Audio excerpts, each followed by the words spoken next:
terima kasih kepada Elsa. Selamat dulu. Nah, jadi anak-anak ibu sekalian, materi kita hari ini adalah kerajaan Islam di Sumatera Utara. Nah, siapa yang tahu dan siapa yang ingat apa sih materi pembelajaran kita sebelumnya?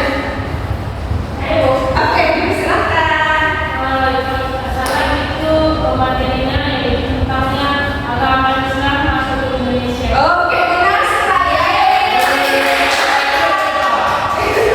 Jadi, materi kita yang sebelumnya itu adalah sejarah masuknya Islam ke Indonesia.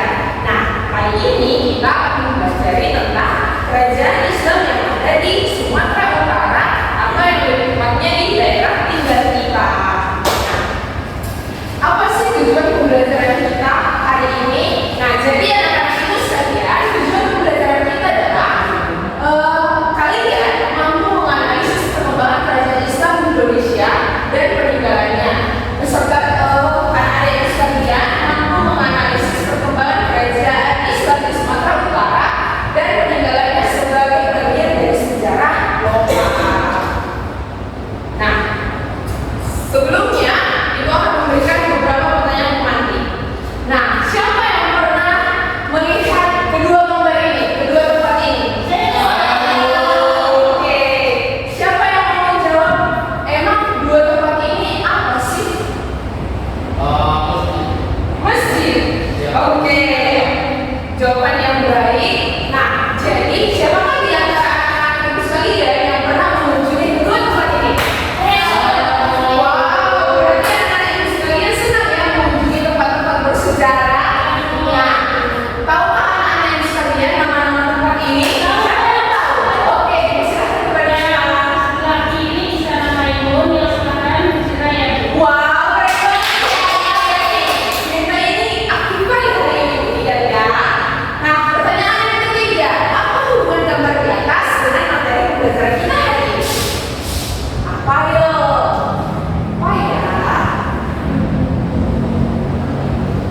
Meta lagi ya, sama nama. Bagi agama umat Islam. Oke, ayo pilih apresiasi. Jadi kita akan memberikan nilai apresiasi pada materi kali ini. Nah, jadi sebenarnya dikatakan mereka semua pertanyaan ini mereka yang rapi oleh teman-teman.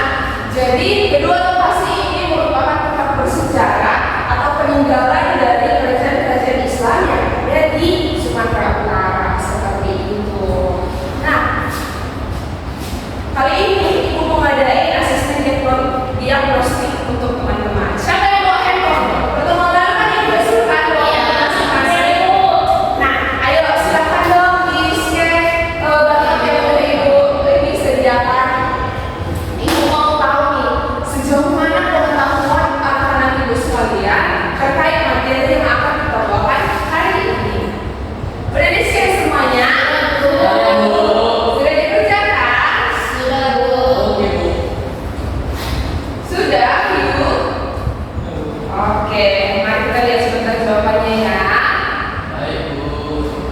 Wah, ternyata anak-anak ibu sekalian lebih dominan menjawab di bagian nomor 1 dan nomor 2 terkait terkait tempat-tempat bersejarah yang bernuansa Muslim di Sumatera Utara. Berarti hari ini kita akan mengulik lebih dalam lagi terkait apa sih namanya kerajaan-kerajaan Islam yang ada di Sumatera Utara.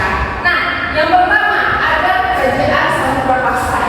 Siapa di sini anak-anak ibu yang bisa minta tolong untuk membacakan PPT kita ini? Dipersilahkan.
Jadi ini ada beberapa peninggalan dari kerajaan Samudra Pasai. Yang pertama yang ada di Rika, ada makam Sultan Malik Al-Saleh, ada hikayat Raja Pasai, stempel kerajaan.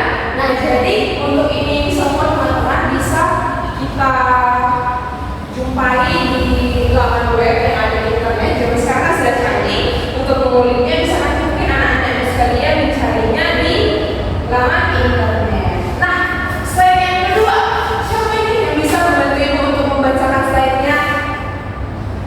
Baik, anak-anak Yesi silahkan. Kesultanan Aceh Darussalam ini didirikan pada tahun 1496 di Banda Aceh oleh Sultan Ali Muhammad. Kerajaan ini terdiri setelah beberapa kerajaan kecil di Aceh saat itu menyatukan diri, yaitu Johor atau Darussalam dan Pidie. Kemudian hal tersebut diperbaiki oleh Sultan Ali Muhammad. Oke, terima kasih Yesi. Nah, jadi ibu paparkan lagi ya. Nah, jadi kerajaan Aceh Darussalam ini, Kesultanan Aceh Darussalam ini, dulu itu anak-anak ibu, mereka itu hanya sebuah puak atau berbagai macam ini kumpulan-kumpulan kayak kerajaan-kerajaan kecil seperti itu dulunya. Namun setelah pada tahun 1496 mereka menyatukan diri menjadi kerajaan besar. Nah, sehingga lahirlah dia Kesultanan Aceh Darussalam seperti itu. Nah, Ibu permisi Bu. baik, kenapa anakku? Orang tua ya. Oke, kita lanjut materi kita anak-anak ibu, yakni Kesultanan Delhi. Siapa di sini yang bisa membantu membacakan ini? Saya Bu. Oke, silakan. Kesultanan Delhi merupakan kesultanan Islam Melayu di Sumatera Utara yang berdiri pada tahun 1832 oleh Tuan Gocap Pahlawan. Secara umum wilayah kekuasaan dari Kesultanan Delhi yaitu wilayah Sumatera Timur. Sultan Delhi sendiri bertugas sebagai kepala pemerintah, kepala adat, kepala urusan agama. Kesultanan Delhi memiliki nama resmi yaitu Kerajaan Al-Mustaqsim. Di wilayah Delhi merupakan kerajaan yang menjadi pusat perdagangan di sekitar Selat Malaka. Kerajaan ini juga menjadi pusat perkebunan Delhi yang terkenal di seluruh dunia. Oke, terima kasih Pak Len. Nah, jadi jika dimumpulkan lagi ya. Nah, Kesultanan Delhi ini merupakan Kesultanan Islam Melayu di Sumatera Utara yang besar, di mana ini berdiri di tahun 1632 yang pendirinya ini Gocap Pahlawan. Nah, jadi secara umum wilayah Kesultanan Delhi itu mendominasi di wilayah Sumatera Timur. Nah, Sultan Delhi sendiri ini bertugas sebagai kepala pemerintahan, kepala adat, dan kepala urusan agama. Sama seperti kerajaan Samudra Pasai tadi teman-teman, Kesultanan Delhi ini juga berkembang di bidang perdagangan. Oke, teman-teman, anak-anak ibu sekalian, sepertinya materi kita untuk hari ini cukup. Hari ini ibu memberikan tugas yang ada di LKPD yang sudah ibu kirimkan ke grup. Coba silahkan dicek masing-masing grupnya. Udah nyampe belum LKPD-nya? Sudah Bu. Nah, jadi dari LKPD itu ibu menyediakan juga beberapa sumber dan referensi yang bisa kalian gunakan untuk menjawab LKPD tersebut. Bisa mungkin di foto atau di scan, nanti dikerjain di rumah ya. Sudah Bu. Nah, di sini kan ada dia kelompok nih. Ibu mau bagi juga anak-anak ibu di sini berapa semua totalnya? 12 Bu. 12. Oke, 12 dibagi 3. 4 Bu. Oh, 4. Satu kelompok diisi 4 orang ya teman-teman. Nanti di nama kelompoknya diisi di grup di WA grup kita.